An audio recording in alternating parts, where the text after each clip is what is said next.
Eu não sei onde eu estava, mas eu vou voltar aqui. Vou pegar aqui mais ou menos no início que eu estava dizendo. Então, em 1905 você vai ter uma primeira revolução. Essa revolução ela acaba não sendo bem sucedida, né? E aí depois você vai ter em 1900, que acaba sendo um ensaio e fazer com que surja o movimento dos sovietes, né? A outra coisa importante, nós não temos a participação de uma burguesia. Por quê? Porque na verdade o que você tem na União Soviética é a participação dos camponeses. E isso é muito importante porque, segundo a teoria marxista, né, você teria fases, né, você teria que passar por determinadas fases, ou seja, é um processo dialético, né, tese, antítese e síntese. Então, para que essa síntese surgisse, qual que é a grande síntese marxista? A grande síntese marxista é justamente o comunismo, na verdade. Nem é o socialismo, é o comunismo, né? Então, essa é a grande síntese marxista. Então, para que você chegue a esse comunismo, você tem que ter fases. E quais são essas fases? Essas fases é o que? O capitalismo industrial, que você teria, ele seria algo necessário para que você avançasse por um socialismo. E desse socialismo, que surgiria como uma antítese ao capitalismo industrial, você atingiria logo em seguida essa síntese que seria o comunismo. Tá?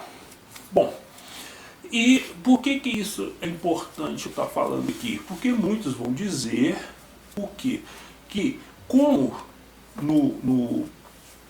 na Revolução Russa não houve esse desenvolvimento da burguesia, seja ele por uma indústria que não, pelo fato de não haver uma indústria e a Rússia ser basicamente ela advinda de uma situação completamente rural, em outras palavras, ela teoricamente quase que surge de um feudalismo direto por um socialismo, então ela teria queimado etapas, ok? Por isso não teria dado tão certo o advento do comunismo.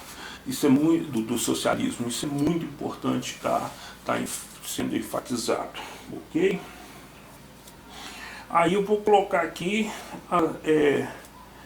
então, aí você tem a Revolução, como eu citei agora há pouco, a Revolução de Fevereiro de 1917, onde você tem uma adesão de oficiais à Revolução, oficiais que estavam insatisfeitos, né? E acabou com a Primeira Guerra Mundial e acabou ocasionando a abdicação do czar, até mesmo em função de uma série de derrotas em campo de batalha, sofrido pelos russos, que acaba desgastando essas relações dos oficiais com o czar. Nicolau II, né, que mais tarde vai ser assassinado, ele e toda a sua família. Parte deles acabam aderindo ao movimento revolucionário, o que vai forçar essa abdicação desse monarca. E a Revolução Russa, ela derruba o regime czarista. Fiquem atentos a isso, né? Ou seja, a Revolução Russa de 1917, de outubro de 1917, ela derruba o regime czarista e estabelece o socialismo no país. E a fase inicial do processo caracteriza-se pela alteração nas leis dos direitos civis e pela anulação dos títulos de nobreza, pela separação entre igreja e Estado e pela reforma agrária e pelo fim da propriedade privada. Então a Revolução de Fevereiro ela rompe com a ordem da monarquia constitucional que vigorava na Rússia até o momento. Também, né, assim, a gente tem que estar ciente que não, como eu disse antes, não havia essa burguesia amadurecida, né? Não havia essa burguesia forte. Por isso, né, você vai ter um projeto revolucionário que acaba optando pela criação de uma república no lugar do governo czarista. A burguesia, por não estar organizada, ela não foi a classe que fez a revolução, muito pelo contrário, quem fez a revolução foi a classe rural, né? Então, isso, mais uma vez, também está aí no texto que eu deixei para vocês aí no AVA, né? Segundo os textos aos quais davam enfoque os estudos de Marx sobre o tema. Então, quando está sendo falado aí no texto, nesse resumo sintético, está sendo falado sobre isso, é o que eu acabei de dizer, né? É esse queimar de etapas, eu estou me referindo a isso. Na Rússia, quem derrubou o governo e apoiou os revolucionários foram os camponeses, e é exatamente por isso a sua maior importância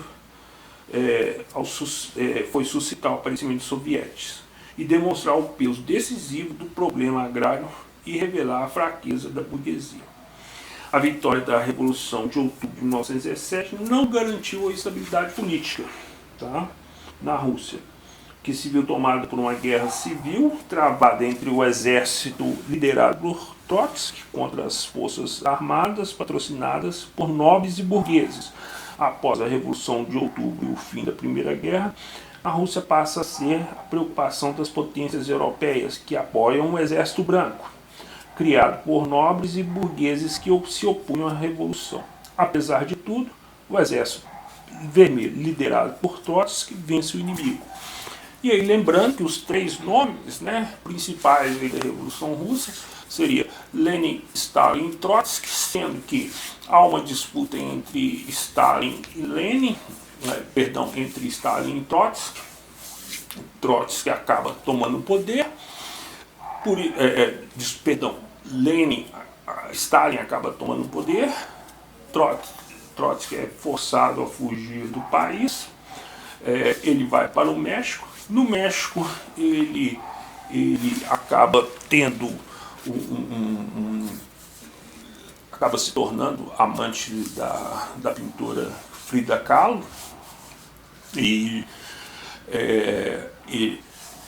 ele depois de um certo tempo vai ser assassinado, né, com uma machadada na cabeça a mando de Stalin, tá? Então isso é basicamente a história aí desse, ainda com umas pitadas de relatos de alcova, né, do nosso amigo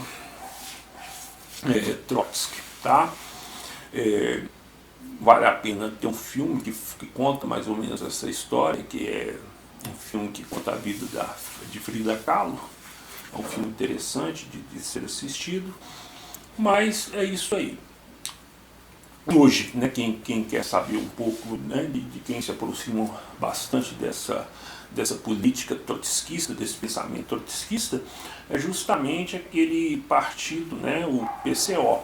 Por isso que é importante você ler sempre quando um candidato está se candidatando à presidência, você lê o programa de governo, porque raramente os candidatos eles não cumprem, né, ou pelo menos eles buscam seguir, né, à risca os seus programas de governo.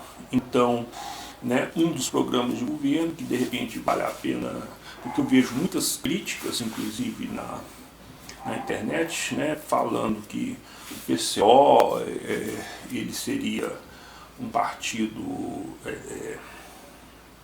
conservador, porque as ideias batem com as ideias do conservadorismo, mas não é bem assim não, gente.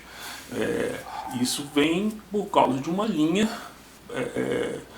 política adotada pelo partido. Então, o PCO tem essa linha mais, vamos dizer, mais conservadora, no sentido de estar mais atrelado ao pensamento marxista, ao pensamento trotskista. Por outro lado, você tem, por exemplo, o PSOL, que ele é atrelado mais uma outra linha, né? Seria uma linha mais ligada à escola de Frankfurt, né? Então você tem essas linhas de pensamento que os separam, tá? Mas sim, é um partido, o PCO é um partido comunista, sim, é um partido que tem os seus interesses comunistas. Né? São aí, qual intelectual que figura como linha mestra do seu plano de trabalho. É isso que vocês têm que estar atentos, né? E o que quase ninguém, aliás, quase não, ninguém faz quando vai optar por um candidato, né? Então eu acho que é isso que eu gostaria de deixar aí para vocês. Vou fazer uma edição no vídeo, né? Porque tem um corte no vídeo por uma questão de energia, né, falta de bateria, etc. E depois vamos ver como é que vai ficar tudo aí. Eu espero que tenha ficado claro. Muito atento nessa aulinha. Ela é pequena, mas ela está intrinsecamente ligada com a avaliação que eu deixei aí, a avaliação grupal. Vocês têm 100 minutos para resolvê-la, então por favor, né, após abrir a avaliação, saibam disso, porque senão vocês vão perder essa avaliação. Então, mais é isso, a avaliação já está disponível, né? Então vocês estudem bastante para poder fazer o uso do emprego, do direito aos 100 minutos apenas quando tiverem certeza de que são capazes de responder a avaliação. Tudo bem? Então tá. O próximo encontro, né, vou deixar aí mais um videozinho para que vocês possam assistir e, né, vamos ver como é que vai ficar aí. Espero que todos tenham sorte aí com a avaliação. Tranquilo? Até mais para vocês.